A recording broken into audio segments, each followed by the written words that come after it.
Welcome all. I'm Richard Avermanko, Professor of Political Science and Integrated Liberal Studies here at the University of Wisconsin. This is the 10th installment of our lecture series on conservative political thought. And this week, I am very happy to welcome to Madison, Professor Mark Mitchell. Professor Mitchell serves as the Dean of Academic Affairs and teaches courses in political theory at Patrick Henry College. He's the author of many books, including The Limits of Liberalism and The Politics of Gratitude. He's the co-editor of Localism in the Mass Age, A Front Porch Republic Manifesto, and The Humane Vision of Wendell Berry. He's the co-founder of the Front Porch Republic, a conference that we hosted here last November, which is an organization that promotes localism and human scale. Please help me in giving a warm Madison Professor Mitchell.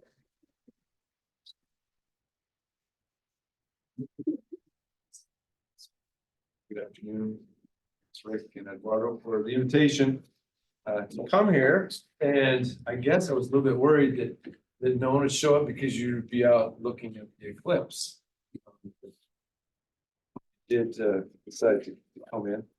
And Rick and I were graduate students together back at Georgetown. And I remember this was the late 90s. And one of my professors was very, he was something of a conservative intellectual. He was prominent in that world. And I remember asking him, even at the time, what is a conservative? And is this word has such a kind of elastic meaning? It seems like it can mean so many different things to so many different people. Is the word itself even worth conserving? And I got that around for a long time, and I've thought about it a great deal.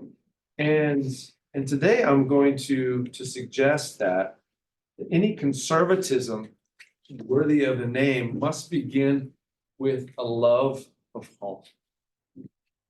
And I suppose that might seem strange or inadequate, but I hope to show why starting with this notion of a love of home is a necessary foundation for a credible account of conservatism, but maybe even more important, for a healthy and sustainable account of culture. At the end of the day, the idea of conservatism is something bigger, I think, than merely a political vision. What we ultimately need to speak of is cultural transmission, which ultimately then implies something about the very survival of the culture. So my argument or my thesis is that conservatism begins at home. And you all have heard something of Edmund Burke a few weeks ago. Burke makes or alludes to something very similar, where he said that we begin with what he called the little platoons. Is that a term you all are familiar with, the little platoons? It's a nice image Burke evokes.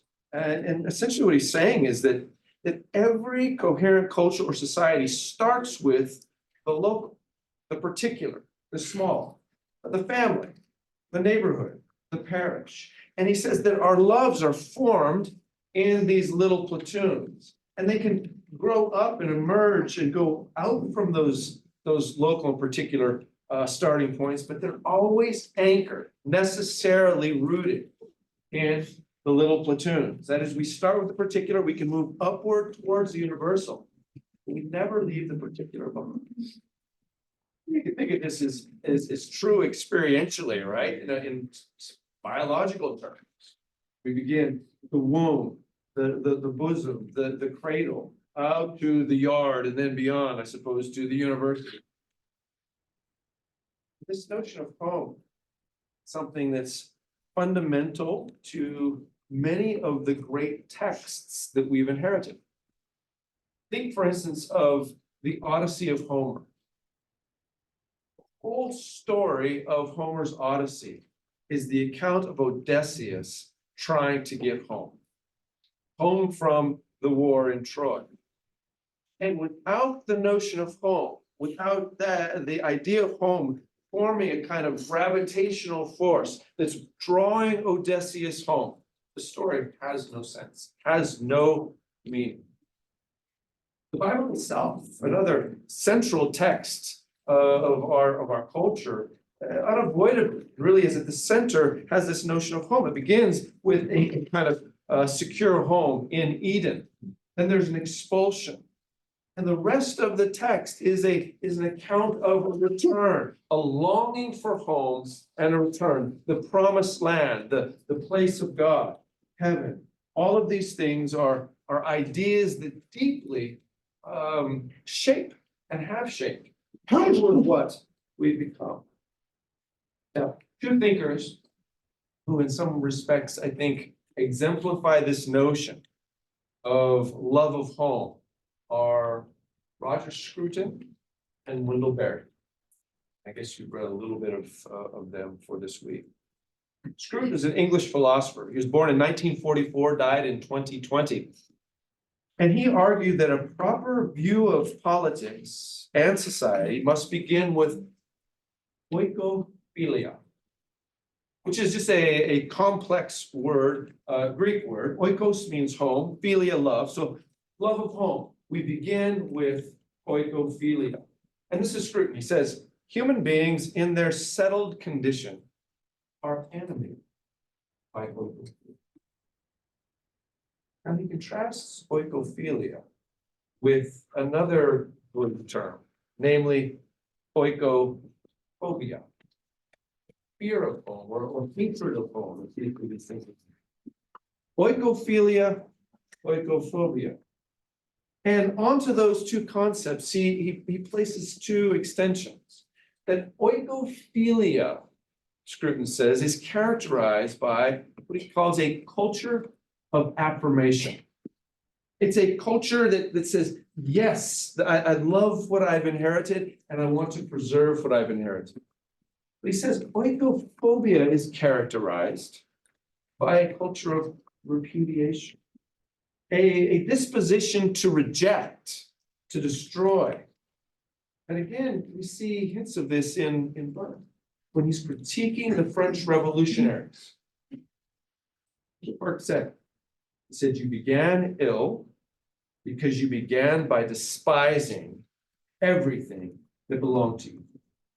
The French Revolution went bad, Burke said, because they began by despising their inheritance. They began with repudiation rather than affirmation. Wendell Berry is an American writer. He was born in 1934, still alive, lives in Kentucky. And he came at his notions in a way that's more tightly connected to his biography. He was raised in rural Kentucky, went to the university, showed himself to be a very promising writer. After he graduated, he went off to Stanford University on a scholarship to continue his writing. He finished his first novel while he was out there. Got a job in New York City teaching composition. The country boy was in New York City. After 2 years there, he and his wife decided to give it all up and return to Kentucky and purchased a small rundown farm, the banks of the Kentucky River. He continued writing even as he made a life in hand. Berry has written a great deal of essays, but also fiction, short stories, and novels. He sets his novels in a fictional little town called Fort William, Kentucky, that is suspiciously similar to the little town where he and his wife lived. I want to suggest that by digging into this notion of oikophilia, we can tease out two key propositions. And from those, we can pull two, what we might call imperatives, that together will provide a fully orbed account of human life that I would suggest is profoundly conservative. Proposition one, place matters. The American short story writer Flannery O'Connor. Have you read any Flannery O'Connor? Yeah, you should. She said this: someplace is better than any place. some particular place is always better than the abstraction. In her book, The Need for Roots, the French writer Simone Weil wrote that, quote, "To be rooted is perhaps the most important and least recognized need of the human soul." She continues, "A human being has roots by virtue of his real, active, and natural participation in the life of a community, which preserves in living shape certain particular treasures of the past and certain particular expectations for the future." She's right. Then a society that is characterized in large part by its mobility. A society that seems to take a kind of perverse satisfaction in its own deracination would be ill-equipped to provide at least one, what she thinks is a central human need. She's writing in the mid-20th century, during World War II, or during this book. She sounds remarkably contemporary, where she described a culture very strongly directed towards and influenced by technical science, very strongly tinged with pragmatism, extremely broken up by specialization, and entirely deprived both of contact with this world and at the same time any window opening to the world beyond. See, they saw the need for what we might call geographical or physical roots, but she saw there was a connection between those kind of roots and what she referred to as spiritual roots. She thought the two were somehow related. Now, it's probably no exaggeration if we noted that today, many Americans suffer from what we might refer to as the problem place. We hear of epidemics of loneliness, of anxiety, alienation, restlessness. And indeed, if you think about the world we've created, it's maybe not surprising. We have created many places that are, in fact, more like pseudo places. The shopping mall is not a place. We have devised technologies where we spend hours online, which suggests a kind of placeness, but it's not.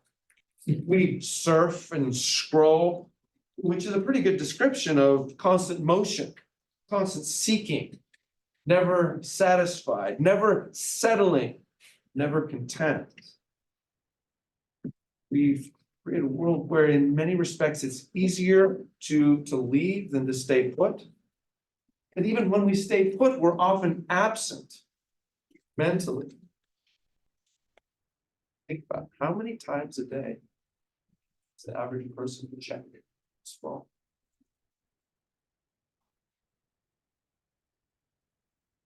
Restlessness, unsettled, discontent. Tocqueville, as some of you have heard mention of, I'm sure you have with Professor Evermenko. He, in some respects, had our number even before the 20th century. Right in the 1830s, he said this. He said, "The habit of inattention must be considered the greatest vice of the democratic mind."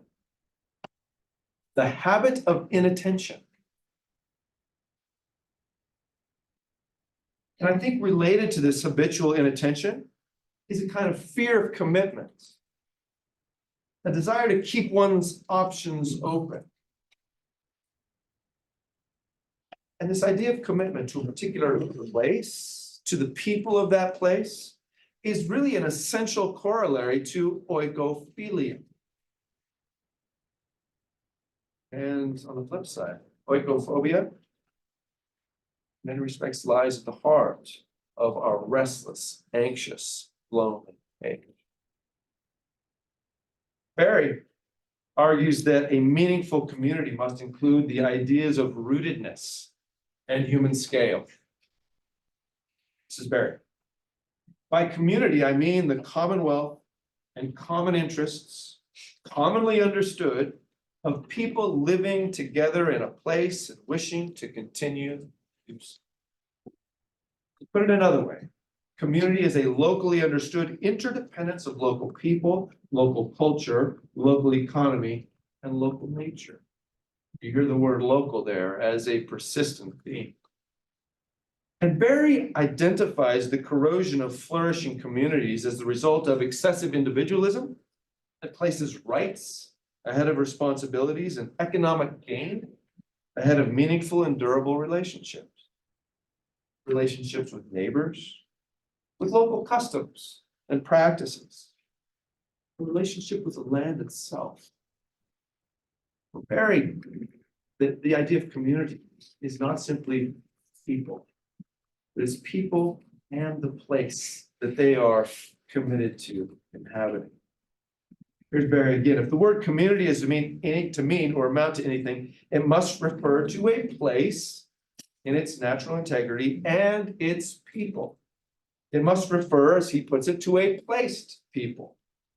The modern industrial urban centers are pluralistic, Barry says, because they're full of refugees from destroyed communities, destroyed community economies, disintegrated local cultures, and ruined local ecosystems. Ultimately, according to Barry, a plurality of communities would require not egalitarianism and tolerance, two words that are kind of big in our contemporary lexicon, but rather knowledge and understanding of the necessity of local differences, and ultimately respect. Respect, Barry says, always implies imagination, the ability to see one another across our inevitable differences as living souls. Barry, we can be different and still characterized by respect. Well, Barry's teacher out at Stanford, remember I said Barry went up and did a master's in writing at Stanford. His teacher was Wallace Stegner. Has anybody heard of Wallace Stegner? You know, one, two, really important American writer, won the Pulitzer Prize in the early 70s. Actually, one of his novels is at least in part set here in Madison. It's called Crossing to Safety, and one of the characters teaches at the University of Wisconsin. You should read it. He has an account of a teacher of Scandinavian literature who liked to do the backstroke out in one of these lakes wearing a great big Viking helmet as he did. If you haven't seen him, you should go out and look. I'm sure he's still out there somewhere. But Wallace Stegner wrote extensively of the American West and the various kinds of men and women who settled there. And he describes two distinct personality types. They were the boomers and the stickers. Now, I know recently your generation has taken this word boomer and turned it into something else. Stegner is using it before you did, and he means something very different, all right? And here's how he describes these. The boomers are always on the look for a fast buck, for the next big thing. They insist on keeping their options open. They're always ready to light out to the next gold rush or land rush. Always looking for wealth, excitement, success. Boomers are transients. Commit to a particular place. They're always convinced that there's something better just over the horizon, just coming down the line, and they're ready to pursue that. In no sense, a boomer can be a boomer even if he stays put.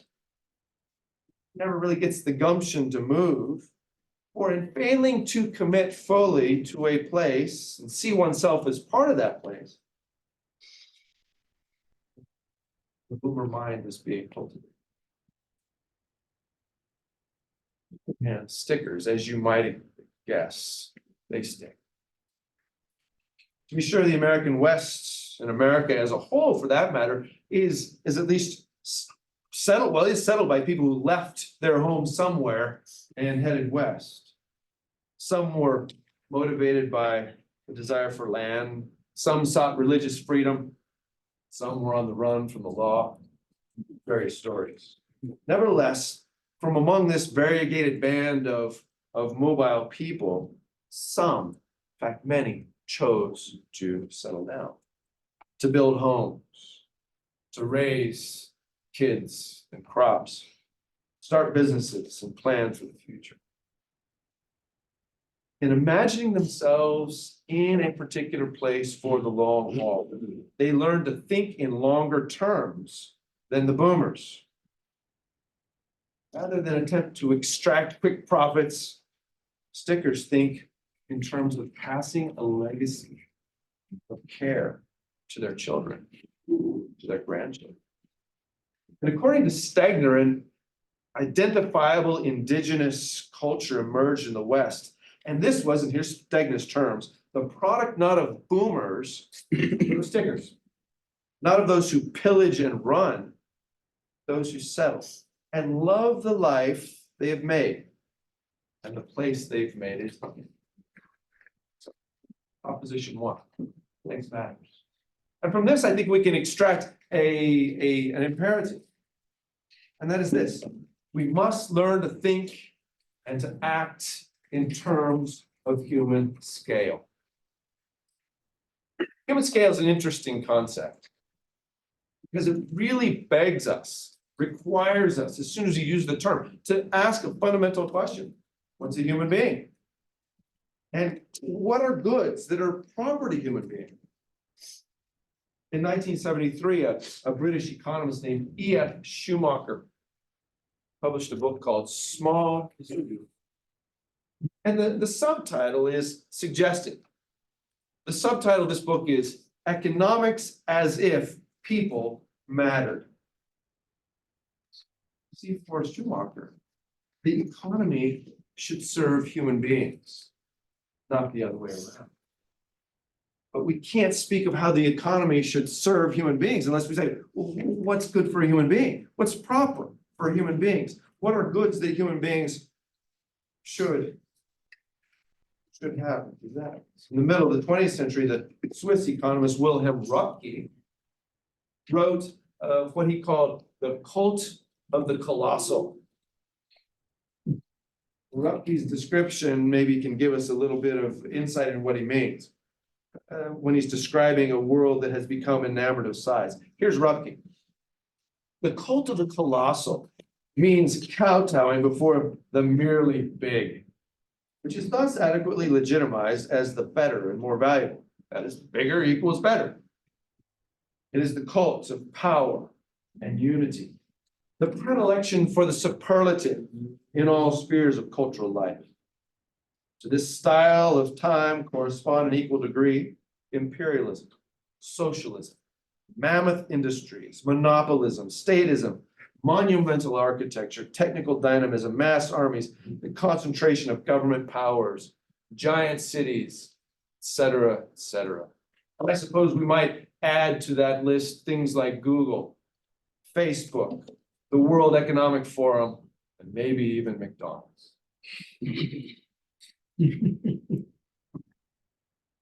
Well, when we think of scale, when we think of the idea of human scale, we're really talking about the objects of our love. And we're back to that notion of from birth. We ground our loves in the little platoons. We begin our understanding of loves even by loving our neighbor, not some abstraction called humanity. Remember from the Brothers Karamazov, character named Ivan, who says, I love humanity. What I can't stand is my stinking neighbor. He bothers me. And indeed, just notice, right? It's way harder to love particular individual people than some abstract, bloodless conception called humanity. This is precisely the point. The so-called rubber meets the road at the point of particularities where human beings encounter each other. That's the little platoons. That's local community. Proposition number 2. Gratitude is an essential aspect of cultural survival.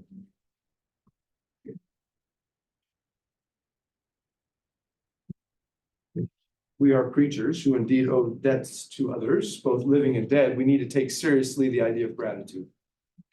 But here's the problem. We tend to be a pretty ungrateful lot.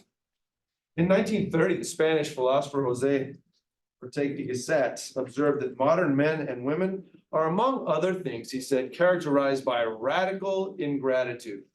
And he said that manifests itself in a particular disposition, namely the disposition of the spoiled child. What gratitude reminds us of is it starts to cultivate in us a disposition toward the world that reminds us that we're not alone, that we are not self-sufficient in ourselves, that we are indeed creatures who are dependent. Gratitude in this sense is quintessentially relational. And it's little wonder if this is how we ought to live, that someone like Friedrich Nietzsche regarded gratitude as a terrible burden. Here's Nietzsche. He says, the man who gives great gifts encounters no gratitude. For as for the recipient, simply by accepting it is already too much of a burden. See, if Nietzsche is correct and all of life is characterized by the will to power, gratitude is what? It implies that we receive something because we're needy. And in that reception, we have to tacitly admit that we are less powerful than our benefactor. And for Nietzsche, this is an indication that any kind of gratitude really highlights the miserable condition of our own weakness. Well, same sentiment is expressed in Paradise Lost by John Milton. He depicts early on the fall of Satan.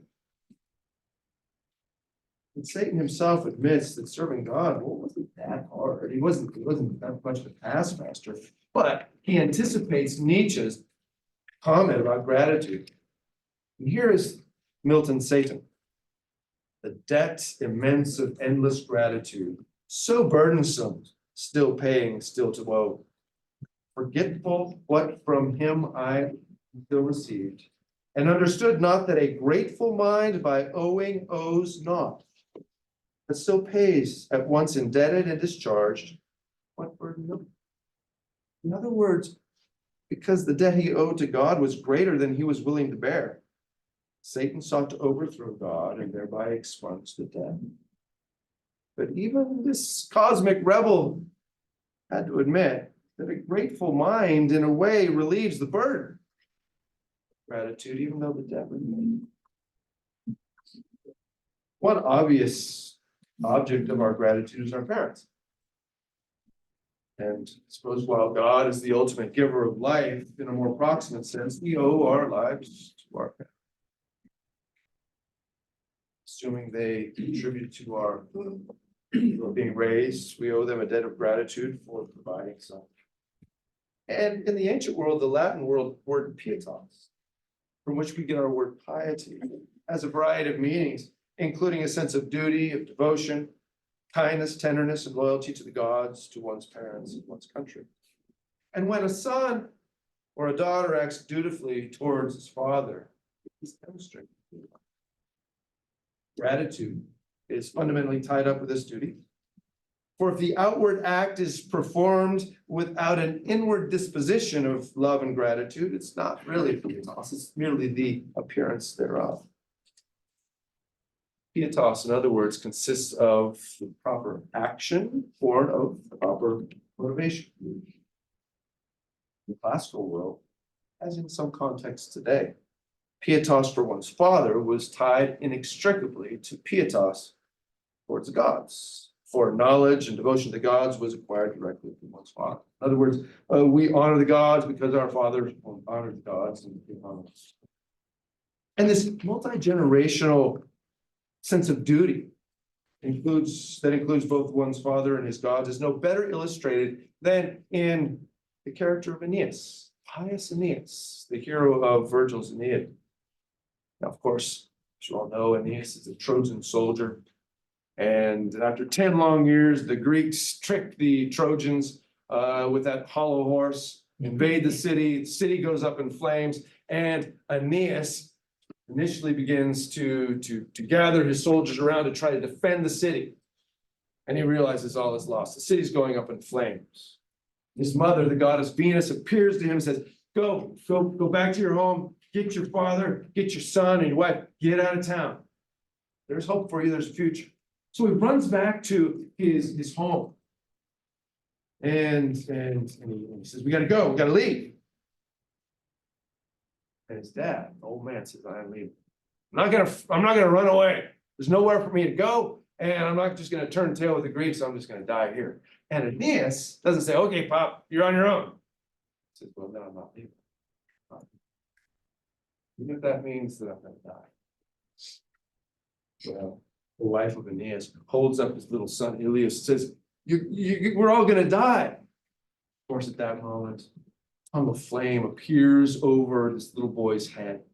And they all know this is a sign from the gods that something's happening. There's hope here. We need to get out. And the old man realizes this too. But he's old. He can't run. He can't get out of the city. And so Aeneas takes matters into his own hands. And here's Aeneas. He says, then come, dear father, arms around my neck. I'll take you on my shoulders, no great weight. Whatever happens, both will face one danger, find one safety. Father, carry our hearth gods, our penentes. It would be wrong for me to handle them. Just come from such hard fighting, bloody work, until I've washed myself, until I've purified. And when I'd said that, over the breadth of my shoulder and bent neck, I spread out a lion's skin for tawny cloak, stooped to take his weight. Then little Ilius put his hand in mine and came with shorter steps. Here we see a profound example of theatos. Aeneas is fleeing the burning city with his father on his back and his young son by his side. He is quite literally bearing the burden of the past. And at the same time, he's expressing hope for the future by bringing his little son along. I think this is a kind of image that we need to keep in mind. That gratitude implies a sense of responsibility. And if we don't take seriously a responsibility to the past and to the future, we are guilty of this culture of repudiation, of what Scruton called oikophobia. Gratitude ultimately gives birth to acts marked by responsibility.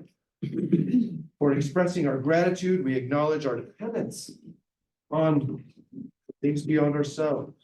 In short, to be grateful is to be humble.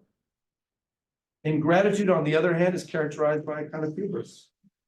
It's pride that really dooms us to a false conception of the world and therefore renders wisdom impotent and judgment faulty.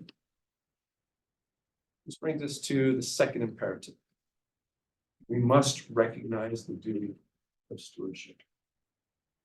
Stewardship is really, in practical terms, the outward manifestation of our gratitude, directed at particular places, persons, goods, and realities. Stewardship, I think, in any proper conception involves three steps, three components. Grateful reception of what one has inherited, loving care of that which one has inherited, and faithful transmission to the next generation. Motive, responsibility, a sense of responsibility to the past and to the future, because here's something we need to come to grips with. It's possible to have duties to dead people. It's possible to have duties to people not yet born. According to Scruton, a motive for that kind of care is beauty. Gratitude, he says, opens us to recognizing the beauty of the places we inhabit, both cultural and natural places. And by way of conclusion, I want to just look just briefly at a poem of T.S. Eliot, A Little Getting. It ends with what Scruton calls, quote, the most brilliant of all imitations of Dante, Divine Comedy in English. An imitation which is something far finer than an imitation, in which the religious vision of Dante is transported and translated into the world of modern English. Now, much of Little Gidding is the fourth of what's called the four quartets. So all of the four quartets really are a kind of mostly for most of them, most of the time that they play out, express a kind of frustration with the inadequacy of language to express the deepest of human experiences. We've all experienced this, right? Try to say something, you just can't quite say what it is. And even when we start doing this, our hands start to gesture, well, you know what I mean, right? You know what I mean? We're trying to express something that is almost beyond language.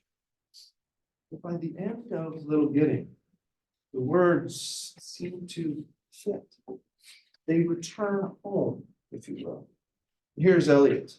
And every phrase and sentence that is right, where every word is at home, taking its place to support the others.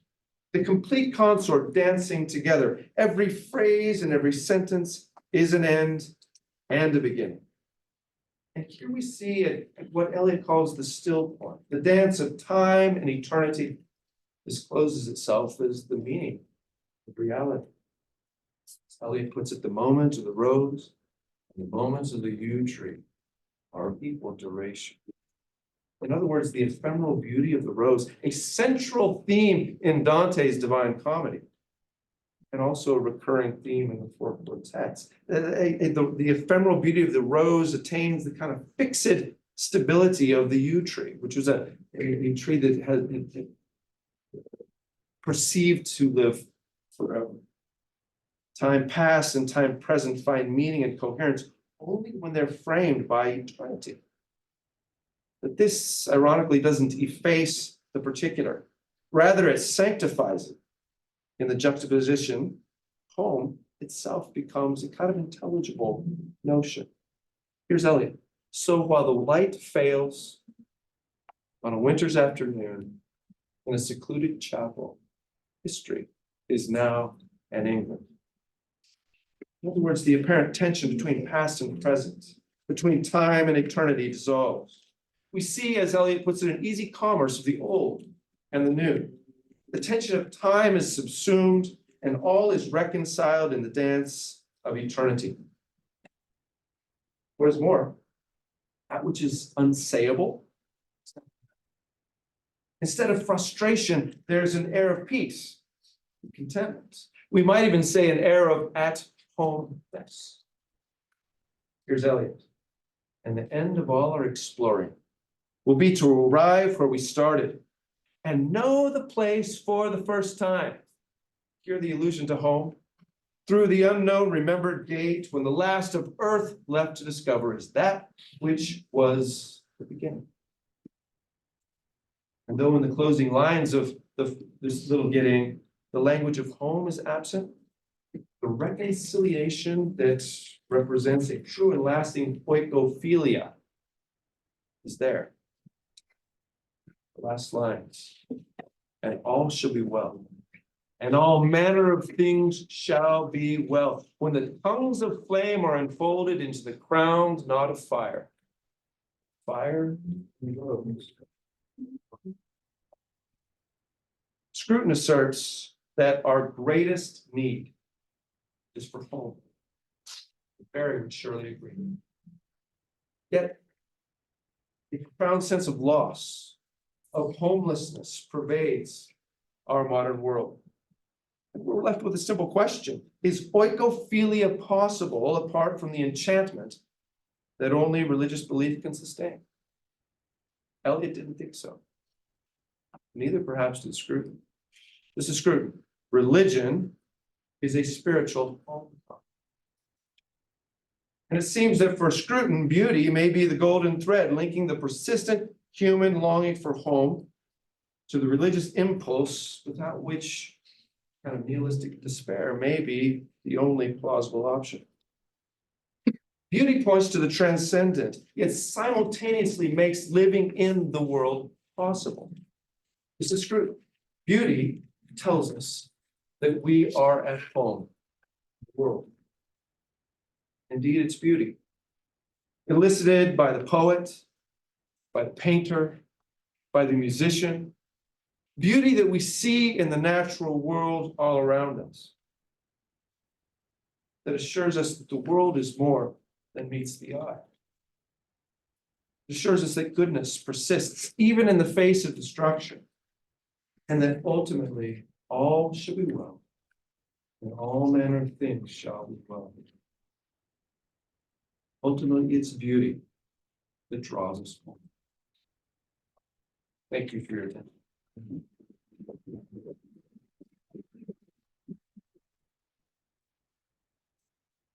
And now, questions, if you have them, or comments. Yes, sir, in the very attractive hat. Eclipse hat, perhaps you only bring it out very rarely, I think, right? Exactly right, yes. So there's a lot of emphasis on like being content and then like loving like your current situation. Since you mentioned Nietzsche, I guess to bring it to psychology, how does this, I can't see this like contentedness and being content coexisting with the will to power, and I'm wondering if you can give some arguments for maybe that. Yeah, I would say it doesn't. Right. Yeah, Okay. and Nietzsche understood that. And if you look at Nietzsche's life, I mean, I don't know if have you read much of his letters and so on? No, like, I've read all his books. Yeah, read his letters. At one point, because he, in a way, his books are sort of almost personas. You know, he's playing a person or a character, and sometimes there's a kind of honesty that's revealed in his letters, just like in your letters. More intimate, right? And he says at one point, he says, "The problem, I am so sad. I have no reply." Well, that's heartbreaking, right? And what you have with Nietzsche is a person who, right from the very beginning, experiences profound loss in his life, right? He's 5 years old, his father dies. Some months later, his younger brother dies. And he writes about this on occasion. There's a kind of sense of loss that permeates right down to his childhood. And then he seemed to be, he had friends along the ways, but constantly sort of pushing people away. He proposed to two women, both of which, rejects him, and his health fails, which is interesting, because for Nietzsche, the will to power is such a central part of his, it was called his public writing. But here's a man who is writing passionately about the will to power as his physicality is just breaking down. There's something, and he says this in the Twilight of the Idols. This is less than a year before his final collapse. He says that any credible account of medicine must be characterized by willingness to take the weak and put them to kill them. And he goes on further and says that the most sort of egregious failure to live up to the will of power is in a natural death. Because in a natural death, one declines into powerlessness. When you live, you're no longer asserting your will. You're essentially a passive receptor of will. Yeah. Says, as a consequence, the only truly meaningful act of assertion of the will to power is suicide. Now, it's interesting. It's Nietzsche doesn't follow his own violence, sends into a kind of stupor, and spends the last 10 years of his life being cared for by others, which is not a very good sort of manifestation of the will to power. He becomes the passive recipient of the beneficence of others. One wonders if at any moment Nietzsche mustered the ability in a moment of lucidity, say that. Doesn't seem like the two are compatible. Nietzsche's on my tragic example of that.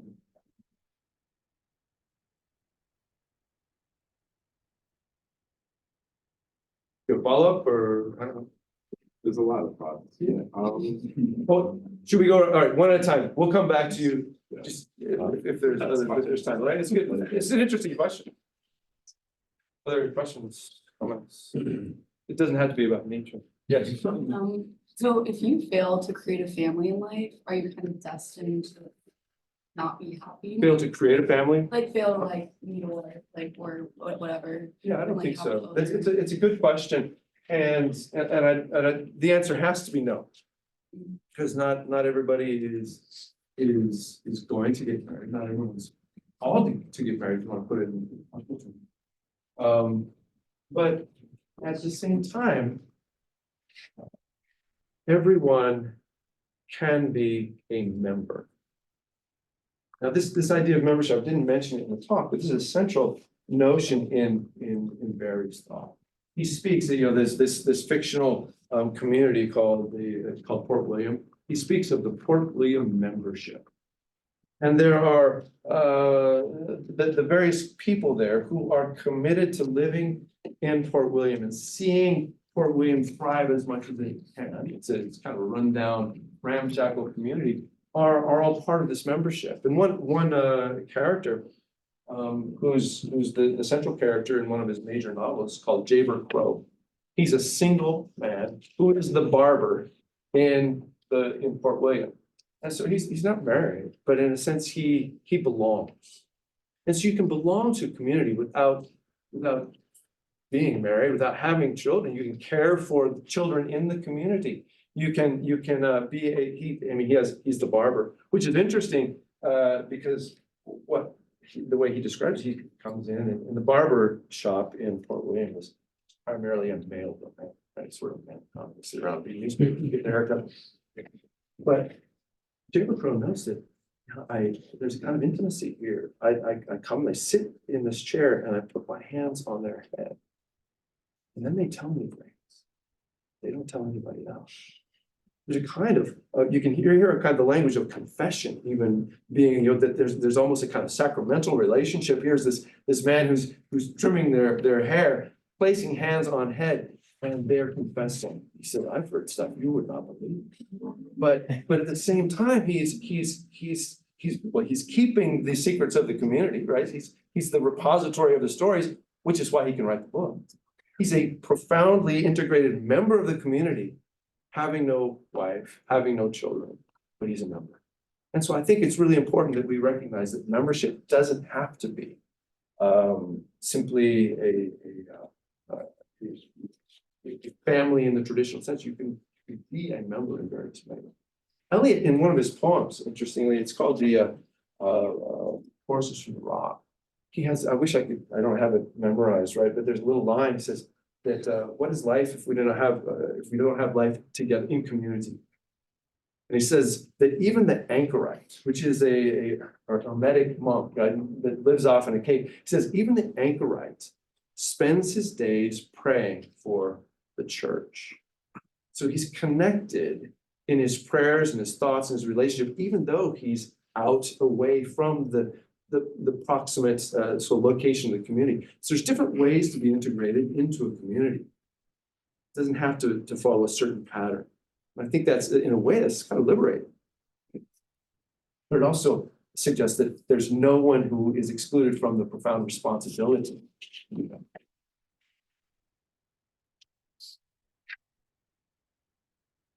Yes.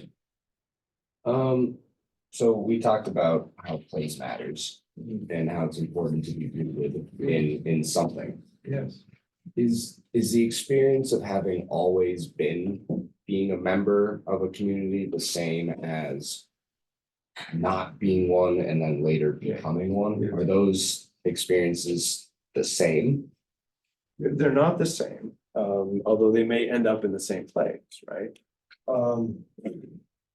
You can think of the boomers and the stickers as an example. Think of European peasants who never left Europe, right? Generation after generation in Europe, they're stickers. And then someone says, you know what, I'm tired of this, I'm gonna go to the new world. And goes to the new world, and so he's leaving, but he's going to find a place. And this is this distinction with the boomers and stickers that Stegner points out. You can just go to the new world and just wander around for your life, or you can go and you can be placed. You can become a member. It takes time. It's not as if you can immediately become a member of some community or establish roots. It takes maybe more than a generation, but it's always possible. It's necessary for somebody to start. And so many Americans today, where are you from? I was, born in Peoria, but I was raised in Phoenix, and and I don't really know where I'm not really sure. And that's increasingly the case, but that doesn't mean that we can't make a determination to be somewhere, to even, and see, this doesn't necessarily mean forever. Some of it, if you think, oh my gosh, I don't think I can muster that degree of commitment, but it's a difference. Even if you say, I'm gonna want to be here for 5 years, you can live in a particular place as placed, or you can live sort of deferring your life. Well, I'm just here for 5 years, so I'll just sort of I'll hold back. I won't really get involved. See how even then you're one you're thinking like a sticker and one you're thinking like a boom. And so certainly for Barry, certainly for Scruton, moving toward a position of fixity where you really are committed to a particular place is an important feature of human happiness. Is that journey valuable? Good. Well, think of the lines from the poem the Eliot poem, that at the end of all our exploring, we'll to arrive where we started and know the place for the first time. Have you ever noticed sometimes when that you can not appreciate something or you go away? You look back, I really had something. Or if you're so blessed to return, say, somehow return a different view of the place. You recognize its goodness. You've seen other places and you recognize, well, maybe what I had was really. So there is, we can come back, we can return with new eyes. Certainly. Yes. Well, thank you for the talk. I don't usually ask questions during the Q&A, but I feel compelled here. Okay, Professor Abrameko has a question. Oh, did I interrupt somebody? No. Oh, okay. Well, first of all, you reminded me of a pretty great song called Happiness is looking back Texas in your rearview mirror, right? This is, if you don't know the song, look at the song. I think it's Sing it. Merle Haggard or something. Yeah. Is that what it's called? Luke about Texas. You're happy when it's in your rearview mirror, when you're leaving this crappy little town that you're from. But by the end of the song, he comes back to hometown. It's like, wow, it's pretty great here. I'm from a crappy town and I never want to go back. So, but you describe like, I'll get to a question here in a second. Okay, so It's your class. So you've got, well, this is not a class, this is a lecture. So, so you say, go someplace for 5 years. Professor Mitchell and I met in Washington, DC. This is where people live for 4 years and then leave, right? So the average tenure in DC is one administration. Yeah. And I once met someone from DC. It was quite remarkable. Yeah. Like, you grew up here? And she said, yeah.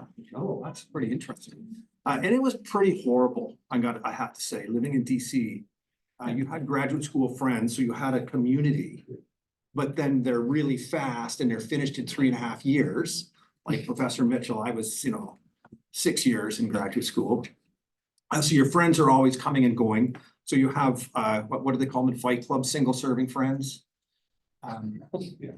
But maybe it's a little bit longer. But so you talk about, 4 years or 5 years in a particular place, and this might be adequate to satisfy this natural longing, as you've described, that human beings have for place.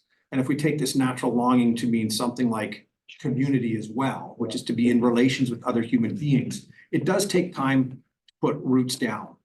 Now, some of the research that I've done suggests that the best way for people to put roots down and develop a committed, caring, fulfilling, relationship-filled life in a community is to actually own the property on which you live. And so my question is maybe pressing you, we're all living in the laptop class now. You can get your job and then move to Florianopolis, Brazil, as long as there's good internet and make your American money, right? Like, I don't know if foreigners can buy property in Brazil, but okay. But so normally, like when we live somewhere and own the property, right, we take care of the property. We have a sense of stewardship and a sense of care and commitment to that particular place because you own it. Because when you own it, you want the value to go up. And we're also invested in our neighborhood because we want the value of the property to go up generally, so you don't want that one guy parking his camper on the lawn because it brings everyone's value down. So then you have a sort of a broader view of sort of investment in the community, if I can use a double entendre there. But only because you own the property.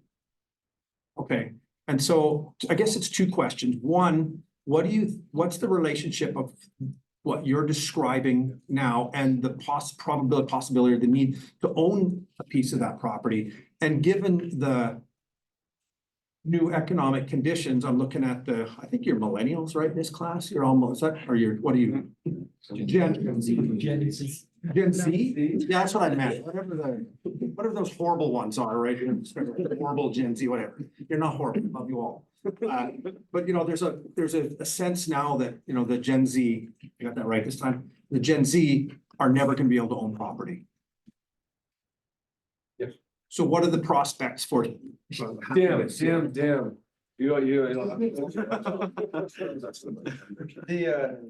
Yes, historically, and you can think of how psychologically this works. Owning a piece of property, especially productive property. Think a piece of land and it's productive, or even a home, not just a home that you want to take care of so that the property value goes up. Because that's still thinking in terms, that only manifests itself in exchange when you're getting rid of the property. But if you think of taking care of a home so that, say, your children and grandchildren can live there.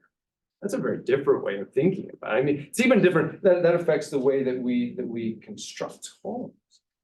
Right? Most homes aren't built today with the idea that grandchildren will one day inherit.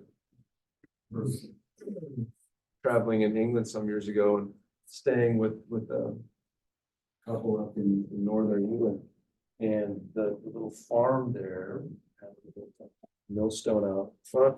Said established, I think it was 1792 or something. The lady that was there, she was in her probably 70s at the time. She had been born in the house, and so were her mother, so her grandmother. So there was a kind of, and of course, this wasn't a 2x4s and sheetrock kind of construction. It's been stone, right? Stone has a kind of durability. Land obviously is a kind of historically a certain the quintessential form of property. This durable that can be used, can produce wealth and then passed on. I think there's a real serious question about the changing conception of property. Because most people today don't speak in terms of property as easily or as naturally as of simply wealth, abstract wealth in the form of, say, a mutual funds or stocks or a bank account even that's in money that's simply worthless unless it's backed up by the power of the state. And so that change is something we need to do serious thought about and give serious thought to. And even if we take serious this idea of home ownership, a lot has been written recently about your generation and kind of despair that many 20-year-olds are feeling about the prospect of ever owning. And even if you think, oh yeah, I can own a home, I really don't want to, because I want to be mobile and this idea of a renter economy, so that eventually that you won't need to own a home, you won't need to own a car, or any kind of real property. It can always be acquired through temporary transactions in a rent economy. Means that you would be unattached to anything that's real. Now, if the attachment to real corporeal things, material goods, is an element that it provides a kind of stickiness to a particular place. If you own a piece of land, let's say if you own a family farm, you're either gonna say, I've got the family farm and I'm working it, or it's an albatross around my neck and I'm trying to get rid of it, right? I want to get out from under this obligation. And we think about obligations in a different way. So if we value above all else a kind of absolute freedom, where freedom is seen as the complete absence of any constraint, any limit on our appetites, desires, or movement, well, we're going to want to divest ourselves and reduce it all to abstract wealth so that we can facilitate our immediate desire. See, that's a complex set of conundrums. And in terms of this house ownership thing, it seems to me that healthy communities are in fact characterized or facilitated by, to some extent, by home ownership. So policymakers should be giving serious consideration. How do you facilitate young people? Make people want to be entrepreneurs, start a business. Now, there's different kinds of businesses. You can have your business online where you're selling abstract things to abstract people for abstract money, I guess, through your laptops. But any kind of business requires that you attend to the future, that you're thinking about future responsibilities, that you're taking and deferring your pleasure now for future pleasures. You're doing hard work and you're planning for the future. And property ownership helps to conduce to that. And that's really important. Now, if you make it tangible, real property, and I think this is an important feature of a healthy society. Ultimately, I mean, Tocqueville is onto this. When he visits the United States in 1931, he notes that all Americans are property owners. It's property ownership. It's a middle-class property, which really would characterize America in the 19th century. Tocqueville thought that was one of the important features of American freedom. It provided a kind of bulwark against the pressures and expansions of the state. And so, to the extent that private property can, in fact, empower people, give people a place to stand, give them something by which to orient themselves to the world, and to counter the expansion of state power. It's important. If you can take care of yourself and your neighbors have less need to depend on the state. And that sucks away some of the energy for the expansion of the state. And that's neighbors should be the first recourse to care. Family members should be caring for family members. Again, that's not always the case, but that's a kind of responsibility that is ultimately anchored in the little platoons. That's where our love should begin. That's where our affection should be anchored. Question is? So you're talking a lot about like home and how it's important to have this. Would And you agree? Home, a good thing? yeah, I think absolutely. Okay, but and how it's kind of very, like specific places, like your neighbors, your apartment, your boundaries. But do you think it has to be a physical, like centered in a physical place, or can it be just more between just the connections between people? I think we're experimenting with that right now. We've recently, decade and a half or so on, we've seen explosion of so-called online communities. raises a really interesting question. Is there such a thing as an online community?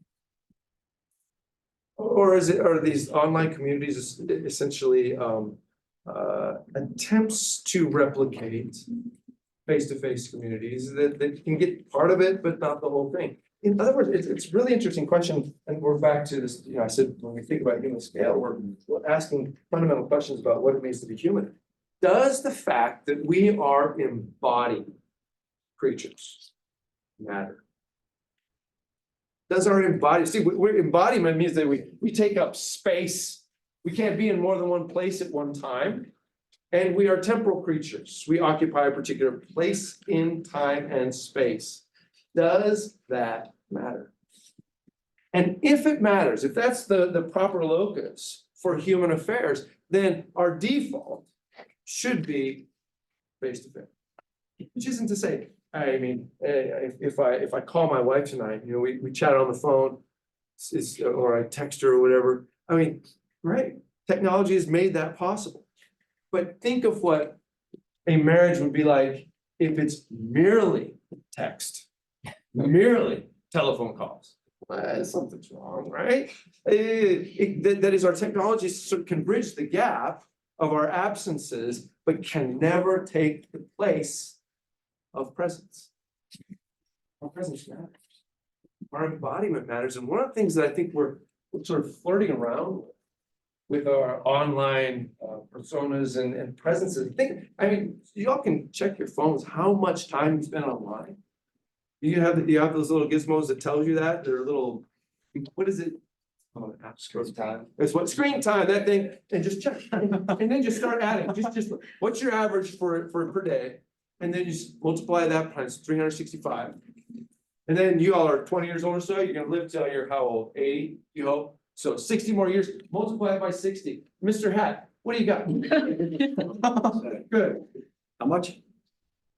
3 years? 30.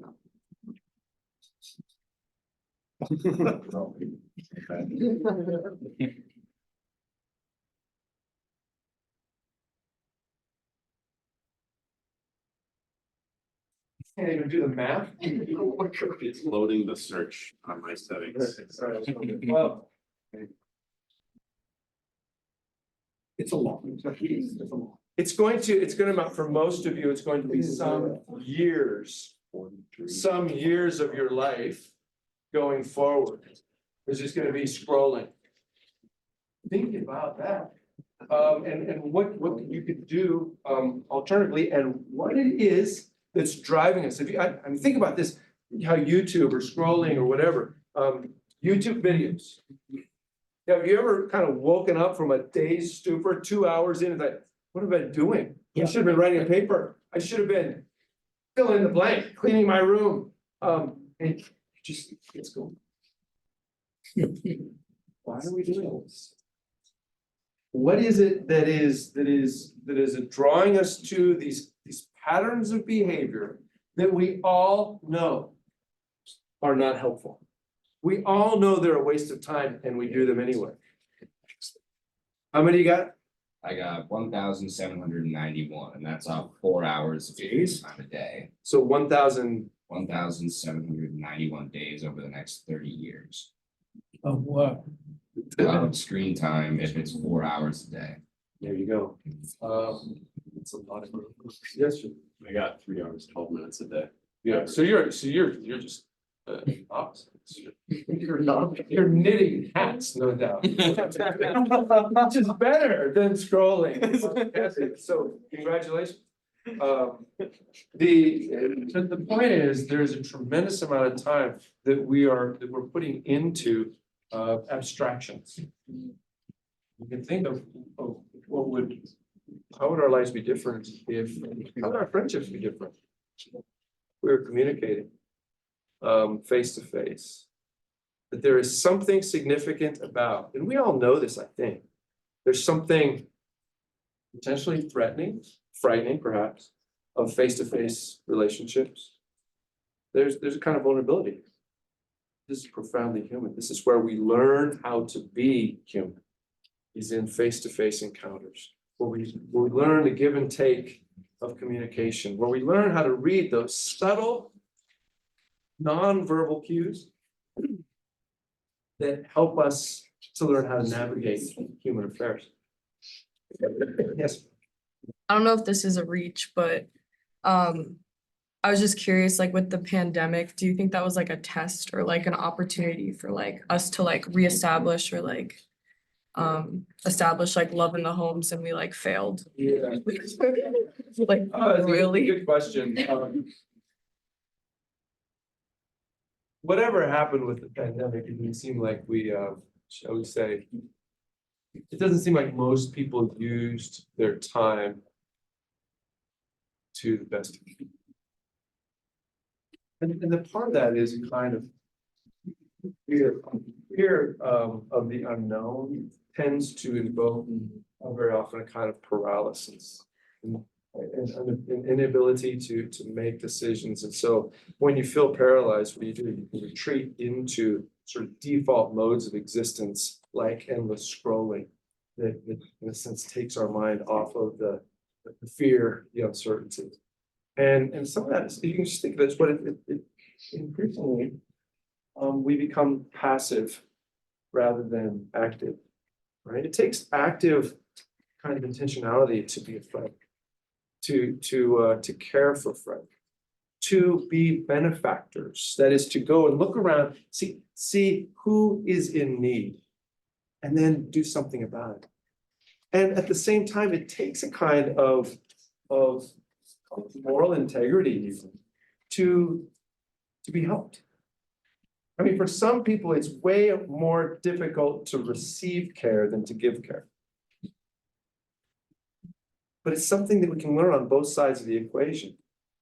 You have to be able to see who needs help and then give the kind of help. But we also, when we're in need, have to be able to say, thank you. It's not always easy. But that requires a kind of attention and engagement. Yes.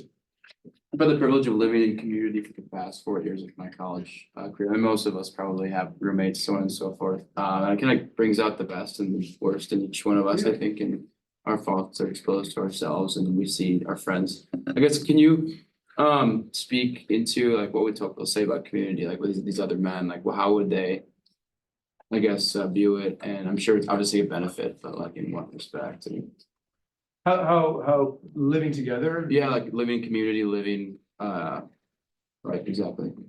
Well, Tocqueville, I think, in some respects, can't imagine the way that 21st century Americans can live in proximity, close proximity, but still be absent.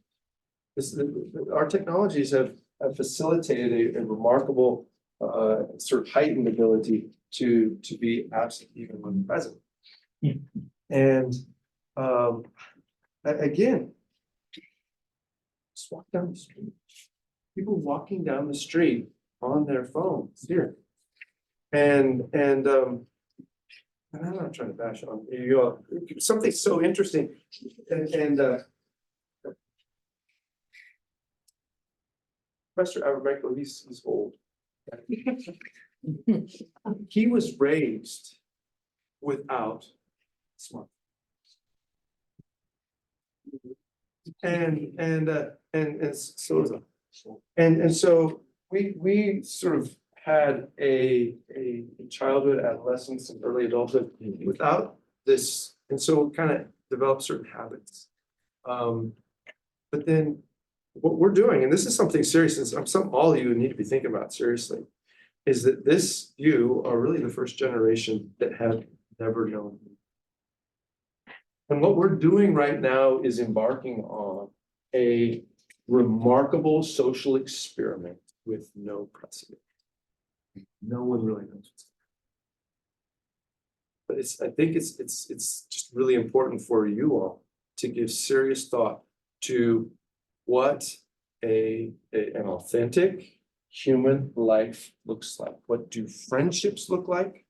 What does embodiment imply about our relationships? And how can you intentionally cultivate communities. Communities characterized by love, mutual help, and beneficence, characterized by serious embodied presence, where you're paying attention, looking each other in the eye, and spending time together, even at the expense of the possibility of boredom. Just get that word out of your lexicon. There's nothing boring about them. You started picking the eclipse. That's kind of interesting, isn't it? And if you just pay attention, spring is happening and flowers are coming, the birds are returning, and there's just beauty everywhere. And if we recognize that there is, in fact, a profound beauty in the face of every human being. Every human being is unique and of inestimable worth. To know, to spend time in the presence of another human being is perhaps one of those profound experiences. Simply pay attention. Attending really becomes a fundamental skill, a fundamental need that we can all do if we all have attention. And really the question that we have to ask, what are we going to do with our attention? Are we going to give it to the screen? Going to give it to the purveyors of the technological addictions that we're providing for ourselves, or are we going to give them to our friends, to our loved ones, to members of our community, to neighbors perhaps that we see but don't even know the name? How do we attend? That's really at the heart of healthy communities, is attention.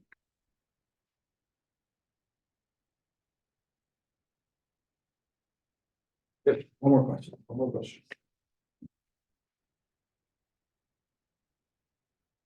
Mr. Hatt, did you have another one? Mr. Head. Well, first, are you a neo-Luddite? No. Why? Because I'm a Luddite. He's a classic Luddite. What's a neo-Luddite? So in what I understand it, it's not like the Ludditism where they like just break factories and everything. It's like a purposeful rejection of like social media, smartphones, technology, and all that. And they like live like a more connected life. Try. Well, here's it. You all think it's a good idea to live a more connected life with other human beings? Is that a good thing? So you're all neo-Luddites? The Luddites sometimes get a bad rap. Can I just for a moment defend the Luddites? Because what the Luddites were frustrated by is the imposition of certain technologies that destroyed their way of life. So it wasn't breaking machines because they didn't like machines. It was trying to protect the integrity of their communities. So sure, that's a bad impulse to protect your community, to protect the things that you love and the people that you love.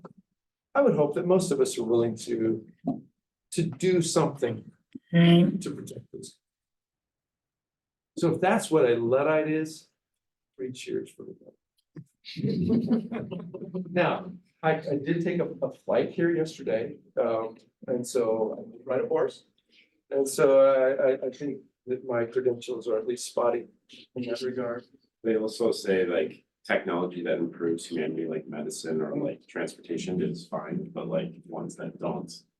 See, here's the question. Well, human beings are creatures who make things. Technes, I mean, sometimes we reduce technology just to electronics, but a pen is technology. And so we're always involved with technology. And a fundamental question, this is something actually Barry emphasizes. He looks to the Amish. There, those are neo-Luddites, right? And he asks a basic question. He says, the Amish think about technology in a very specific way. They ask, any time a new technology is sort of introduced, or the possibility thereof is introduced, they ask a simple question. Will this be beneficial for our community? And if the answer is yes, bring it in. If the answer is no, we're not. But you see how intentional that is?